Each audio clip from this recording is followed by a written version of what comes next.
특별 새벽 기도의 시간에 우리 축복의 비결, 10가지 축복의 비결에 대해서 말씀을 나누고 있는데, 오늘도 그것과 연결해서 거기에는 포함되지 않았지만 성실의 축복이라고 하는 제목을 가지고 같이 은혜를 나누도록 하겠습니다. 저를 따라하겠습니다. 성실의 축복. 성실하게 살아가는 사람에게 하나님께서 주시는 축복은 무엇일까? 그것을 함께 나눠보려고 합니다.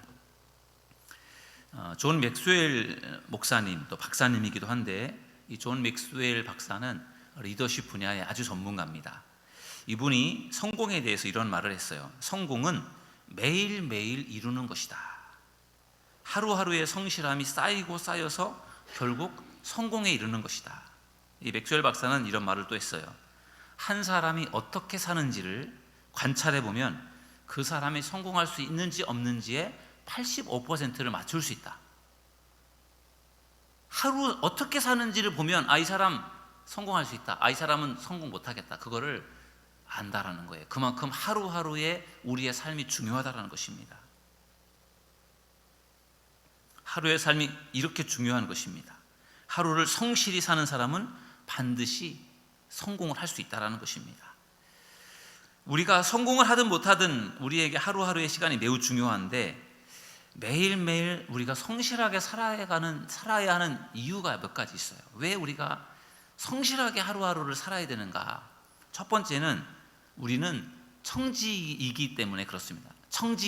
청직이라고 하는 그러한 중요한 직임을 하나님께서 맡겨주셨기 때문에 우리가 청지기로서의 삶을 살기 위해서 우리는 하루하루 성실하게 살아야 됩니다.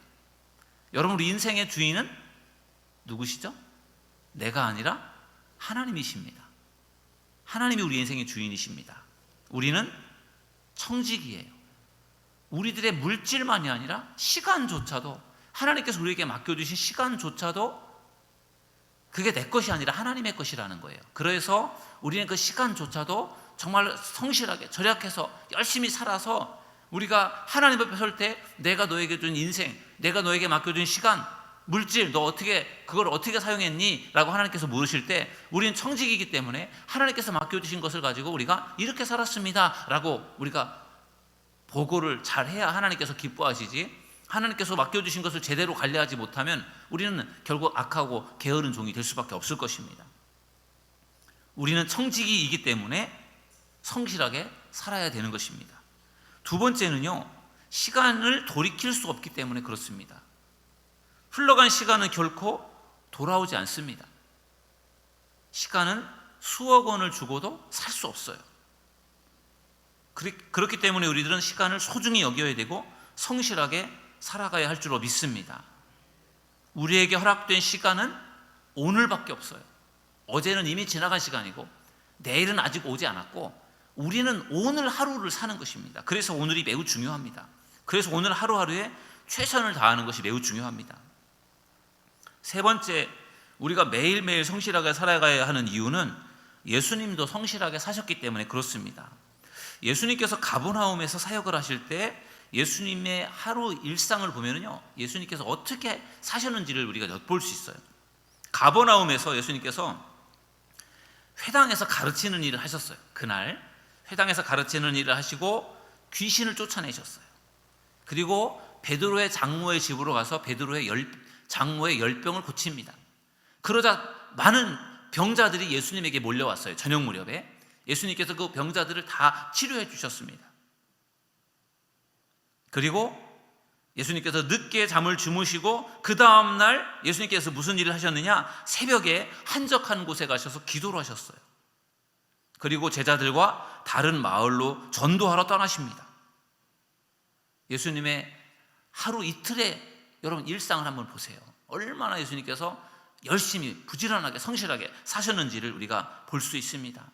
여러분, 예수님은 우리의 모델이 되시는 분이세요. 우리들의 신앙의 모델이 되는 분이기 때문에 우리는 예수님을 배우고 예수님을 따라가야 되는데, 무엇보다 예수님의 그 성실하심을 배우며 따라가는 저와 여러분 모두가 되기를 주님의 이름으로 축원합니다. 오늘 요한복음 5장 17절 한 절 말씀을 읽었는데, 이 말씀이 어떤 말씀입니까? 하나님이 일하시니 나도 일한다. 예수님께서 하시는 말씀이에요. 내가 일을 하는데 내가 왜 일을 하는 줄 아느냐? 하나님이 지금까지도 일을 하고 계시니까 나도 일을 한다, 그런 말이에요. 예수님께서 3년의 공생애 동안 얼마나 많은 일을 하셨어요? 정말 눈코 뜰 새 없이 예수님께서 일을 하셨습니다. 성실하게 사명을 감당하셨어요. 그래서 우리는 그 예수님의 그 성실하심을 우리가 본받아야 될 줄로 믿습니다. 오늘 이 시간 여러분들과 함께 나누고자 하는 말씀은요, 우리가 성실하게 살아갈 때 하나님께서 어떠한 은혜와 복을 주시는가, 그것을 함께 나누도록 하겠습니다. 첫 번째, 성실하게 살아가는 사람에게 하나님께서 어떠한 것을 은혜를 주시고 복을 주시느냐 하면요, 비전을 성취하게 하십니다. 저를 따라하겠습니다. 비전을 성취하게 하신다. 성실하게 우리에게 맡겨주신 하루하루를 성실하게 최선을 다해서 살아갈 때 하나님께서 우리에게 주신 은혜는 비전을 성취하게 하신다는 거예요. 요셉은 비전을 성취했습니다. 요셉은 어렸을 때 꿈을 꾸는 소년이었습니다. 꿈을 꿨어요. 어느 날 꿈을 꾸니까 10개의 볕단이 자기를 둘러싸고 자기의 볕단을 향해 절하는 그런 꿈을 꾸었어요. 또 해와 달과 10개의 별이 자기를 둘러싸고 절하는 그런 꿈을 꾸었습니다. 요셉은 이 꿈을 기억합니다. 그 꿈은 어떻게 보면 자기 부모 형제들에게 높여지는 그런 꿈이었어요. 그런데 요셉은 안타깝게도 형들의 미움을 받아서 애굽의 노예로 팔려가게 됩니다. 그런데 요셉은 애굽에서도 그 꿈을 잊지 않고 기억했던 것 같아요. 나중에 요셉이 애굽의 총리가 됩니다. 정말 어린 시절에 그가 꿈을 꾸었던 것처럼 그는 가족들뿐만 아니라 많은 사람들에게 높여지는 그러한 자리에 올라가게 되었던 것이죠. 요셉의 꿈, 그가 그 꿈을 성취할 수 있었던 것은 그가 성실하게 살았기 때문인 줄로 믿습니다. 요셉은 어떤 상황에 어떤 형편에 놓여있든지 간에 그는 최선을 다해 살았어요. 아버지 집에서 살 때도 그랬고, 그가 애굽의 노예로 팔려갔을 때도 그렇고, 보디발 장군의 집에서도 그렇고, 감옥에 갇혔을 때도 그렇고, 그가 애굽의 총리가 되었을 때도 그렇고요, 정말 성실하게 그가 살았기 때문에 그가 꿈꾸었던 그 꿈을 이루고 비전을 이루게 된 줄로 믿습니다. 에디슨은 90세까지 살았습니다. 발명의 왕이라고 하는 에디슨이 90세를 살았는데, 그 에디슨이요, 죽기 며칠 전까지도 왕성하게 일을 했다고 해요. 에디슨은 하루에 16시간 이상을 일을 했다고 합니다. 완전 정말 일 중독자 같죠. 그러면서 에디슨이 2000여 가지의 발명품을 발명을 한 겁니다. 그가 이렇게 수많은 발명품을 발명해낼 수 있었던 그것은 우연이 아니라는 거예요. 그가 죽는 순간까지도 최선을 다해서 그가 연구에 매진하고 하루하루를 충실하게 살다 보니까 그러한 어떤 결과로서 그가 그러한 수많은 발명품들을 만들어낼 수가 있었던 것입니다. 에디슨이 남긴 유명한 말 중에 이런 말이 있어요. 천재는 1%의 영감과 99%의 노력으로 이루어진다. 자기가 그렇게 많은 것들을 발명할 수 있었던 게 자기가 머리가 명석하고 뛰어나서가 아니라 성실하게 열심히 꾸준하게 부지런하게 일했기 때문에 그것이 가능했다라고 하는 것을 그가 그렇게 고백을 했습니다. 성실이 중요하다는 것이죠. 여러분들은 과연 성실하십니까? 여러분 자신을 한번 돌아보십시오. 나는 과연 성실한 사람인가? 나는 게으른 사람인가? 한번 돌아보시고요. 여러분들이 정말 비전, 꿈을 이루는 사람이 되길 원하신다면 성실한 삶을 살아가시기를 주님의 이름으로 간절히 축원합니다. 두 번째, 성실한 사람에게 하나님께서 주시는 축복은 뭐냐면요, 전문성을 갖게 한다라는 것입니다. 저를 따라하겠습니다. 전문성을 갖게 한다. 성실하게 살다 보면은 나도 모르는 사이에 전문가가 된다라는 거예요. 여러분, 이런 말이 있습니다. 누구든지 어떤 일에든지 하루에 30분씩을 지속적으로 투자하면 3년이 지나면 그 분야의 전문가가 된다. 그런 말이 있어요. 아주 탁월한 전문가는 아니지만 어느 정도의 전문가가 된다라는 거예요. 1만 시간의 법칙이라는 그런 법칙이 있습니다. 1만 시간 30분씩을 3년을 투자해봤자 사실 시간이 그렇게 많지 않아요. 근데 1만 시간의 법칙이라고 하는 것은요, 1만 시간 동안을 어떤 동일한 일을 계속하면은 진짜 그 분야의 탁월한 전문가가 된다라는 거거든요. 근데 1만 시간은 아니더라도 하루에 30분씩만이라도 꾸준하게 3년을 반복하다 보면은 그 분야의 전문가가 된다라는 것입니다. 과연 여러분들의 인생 가운데 내가 하루에 30분씩 매일매일 그 일들을 한 것이 과연 무엇이 있는지 한번 생각을 해보세요. 자기의 발전을 위해서, 자기의 어떤 미래를 위해서 30분씩을 계속 투자한 게 과연 무엇이 있는지 한번 생각해 보세요. 제가 지난주에 여수를 이제 다녀왔는데요. 신학교 때 친구를 정말 신학교를 졸업하고서 거의 30년 이상 만에 만난 것 같아요. 여수에서 돌산이라는 곳에서 목회를 하고 있는데 그 친구가 좀 특별한 친구예요. 그 친구가 학교를 다닐 때도 공부를 열심히 했었는데 유학을 가고 싶은 꿈이 있었어요. 독일에 유학을 가고 싶었는데 또 형편이 좀 그렇고 또 유학을 준비하던 중에 결혼을 하게 됐어요. 그러는 바람에 유학을 가지 못했습니다. 그래서 유학을 가서 공부를 하고 싶었는데 그것이 이제 갈 수 없게 되어서 그 친구가 그때 마음의 결심을 하기를 내가 유학은 비록 못 갔지만 내가 지금 오늘부터 하루에 매일매일 1시간 이상씩 내가 독일어를 공부하겠다. 그런 이제 마음의 결심을 한 거예요. 그리고 그것을 수십 년 동안을 그거를 계속 지켜온 거예요. 그러다 보니까 어떤 일이 벌어졌는지 아십니까? 그 친구가 독일을 유학을 하지 않았는데 독일어 신학 서적을 번역을 합니다. 유학을 다녀온 사람들도 독일어 신학 서적을 번역하는 게 쉽지가 않거든요. 어렵거든요.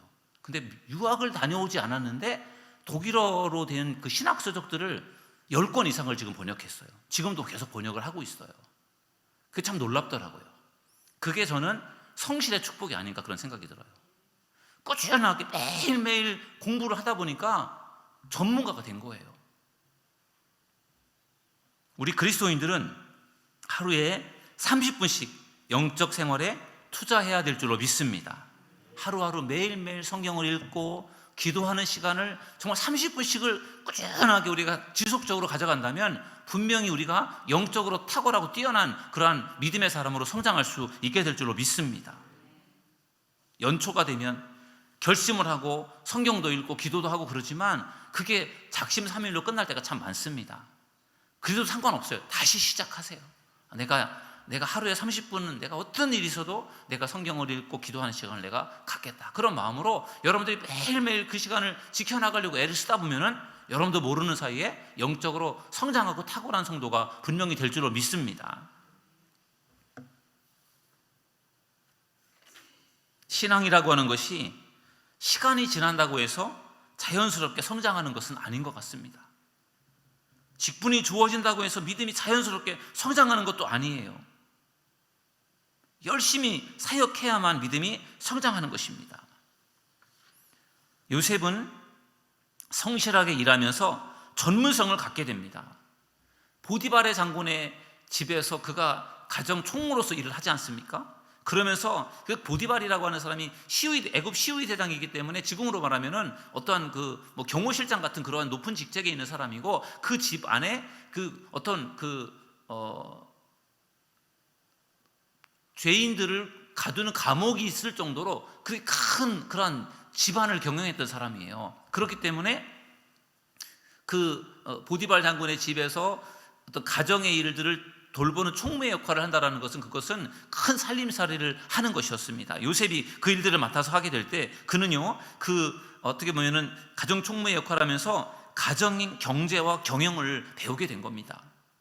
나중에 억울한 누명을 쓰고 감옥에 갇혔을 때 그 보디발 장군의 그 집에 있는 감옥은 그 정치범들을 수용하는 감옥이었어요. 그래서 거기에 술 빚는 관원장하고 떡 굽는 관원장이 왔는데 그 관원장들은 우리나라 조선시대로 말하면 영의정, 좌의정, 우의정 그런 높은 직책에 있는 사람들입니다. 그러니까 국가적인 정치를 너무나 잘하는 사람들이죠. 그들과 같이 감옥에 몇 년 동안 있었던 겁니다. 그러면서 거기에서 요셉이 국가 경영에 대한 지식을 배우게 된 것입니다. 그러면서 요셉이 성실하게 어느 곳에 있든지 무엇을 하든지 간에 배우려고 하는 그런 마음, 성실한 마음이 요셉으로 하여금 전문가가 되게 한 것이죠. 그리고 나중에 그가 바로 왕의 꿈을 해석하면서 결국은 애굽의 총리가 되고 그리고 그 7년 풍년과 7년의 흉년의 그런 시간들을 잘 이겨낼 수 있는 그러한 일들을 감당하게 되는 그런 모든 부분들이 그가 성실하게 살아가면서 전문성을 갖췄기 때문인 줄로 믿습니다. 우리가 지극히 작은 일에 충성하는 자가 큰 일도 감당할 수가 있는 것입니다. 나는 이 정도는 작은 일은 시시해서 내가 안 한다고 그렇게 생각할 수 있잖아요. 하나님은 그렇지 않으세요. 하나님은 지극히 작은 것에 충성한 자에게 큰 것을 맡기시는 하나님이십니다. 작은 것에서 뭔가 내가 성공을 이루고 작은 것을 이룰 수 있는 사람이 큰 것도 감당할 수가 있는 것입니다. 그러므로 지극히 작은 일에 충성하는 여러분들 모두가 되기를 주님의 이름으로 축원합니다. 사도 바울은요, 신약 성경에 13권이나 되는 성경을 기록했습니다. 아주 탁월한 능력의 사람이에요. 그렇게 할 수 있었던 이유, 바울은 가말리엘이라고 하는 당시에 아주 뛰어난 학자 밑에서 공부한 수제자였습니다. 그렇기 때문에 어떤 지식적으로 능력을 가지고 있었던 거예요. 그래서 그렇게 많은 성경을 쓸 수 있는 기본적인 능력이 되어 있었던 거예요. 그러나 그것만으로 성경을 쓸 수 있는 것은 아니죠. 사도 바울이 4차에 걸쳐서 꾸준하게 전도 여행을 하면서 수많은 그러한 이방인들을 만나고 교회를 세우고 전도를 하고 그러면서 그 전도에 있어서 어떤 탁월한 그러한 실력을 갖게 된 것입니다. 그런 이유로 인해서 바울이 13권의 성경책을 기록할 수가 있게 된 것입니다. 바울이 전도여행을 하면서 그리스 철학자들과 아레오바고라고 하는 곳에서 논쟁을 했었습니다. 만약에 바울이 전문성이 없었더라면, 헬라어를 할 줄 몰랐더라면, 외국어를 할 줄 몰랐더라면 아마 그들하고 논쟁을 할 수도 없었을 것이고 논쟁을 해도 졌을 겁니다.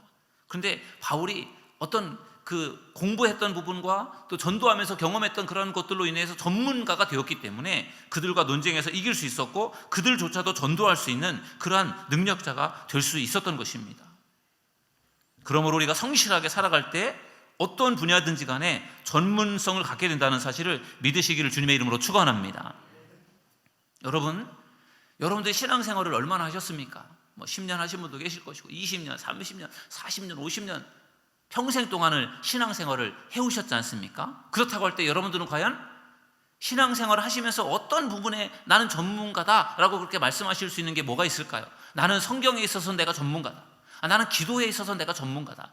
나는 정말 그 전도하는 부분에 있어서 내가 전문가고 내가 봉사하는 데는 내가 전문가다.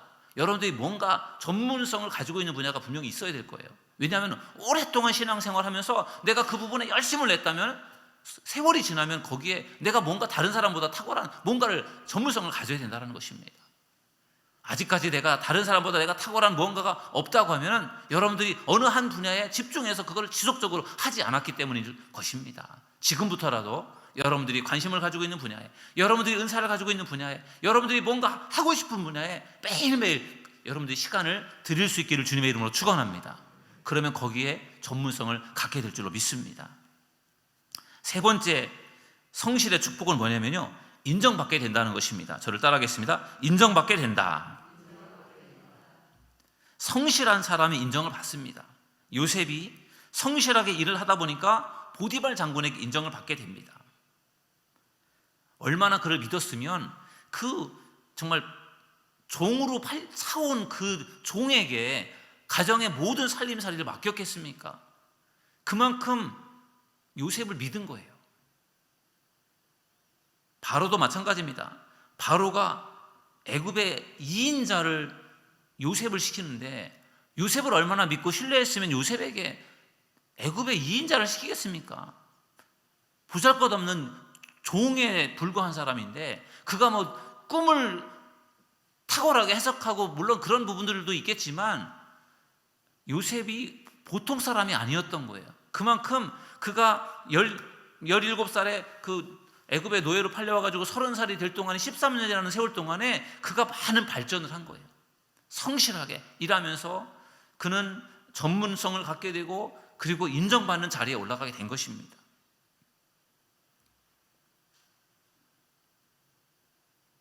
사도 바울도 성실함으로 많은 사람들에게 인정을 받았어요.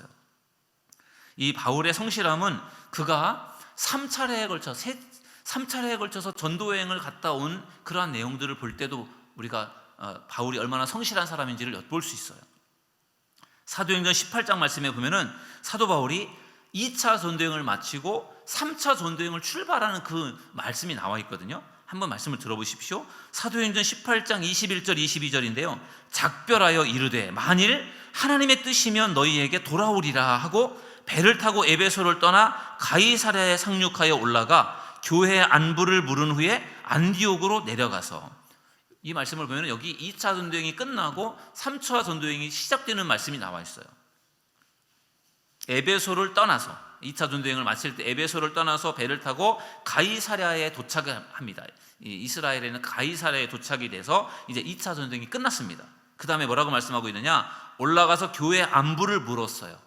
예루살렘 교회에 가서 이제 일종의 전도 보고, 선교 보고를 한 거예요.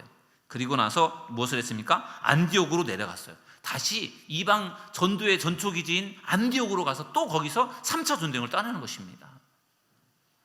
2차 전도여행 동안에 몇 년 동안 내가 전도를 열심히 했고, 그렇기 때문에 내가 좀 쉬고 뭔가 좀 새로운 준비를 갖추고 그리고 전도여행을 떠나야 이게 어떻게 보면 맞는 것 같은데, 사도 바울은 빨리 또 전도의 현장으로 또 가서 또 이방 사람들에게 복음을 전하고 싶은 그 마음이, 그 열정이 있었기 때문에 그 자리를 향해서 또 나아가는 거예요. 이것이 바로 바울의 성실함이고, 그걸 통해서 바울이 많은 사람들에게 복음을 전하게 되고, 그리고 많은 영혼들을 구원할 수 있었고, 그것으로 사도 바울이야말로 정말 이방인들을 위해서 정말 목숨 바쳐 복음을 전한 사람이라고 인정을 받게 된 줄로 믿습니다. 여러분, 우리가 하나님 앞에 인정받는 사람이 되어져야 하지 않겠습니까?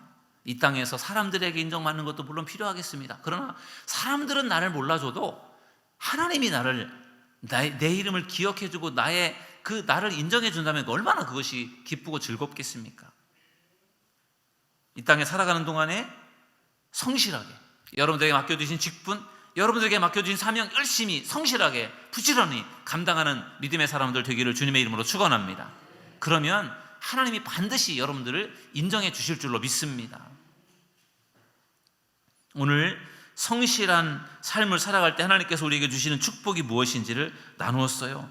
우리의 꿈, 비전을 성취하게 되고 전문성을 갖게 되며 하나님께 인정을 받게 된다는 것입니다. 바라기는 성실하게 하루하루를 열심히 살아가셔서 하나님 앞에 칭찬받고 인정받는 믿음의 성도들 되시기를 주님의 이름으로 축원합니다.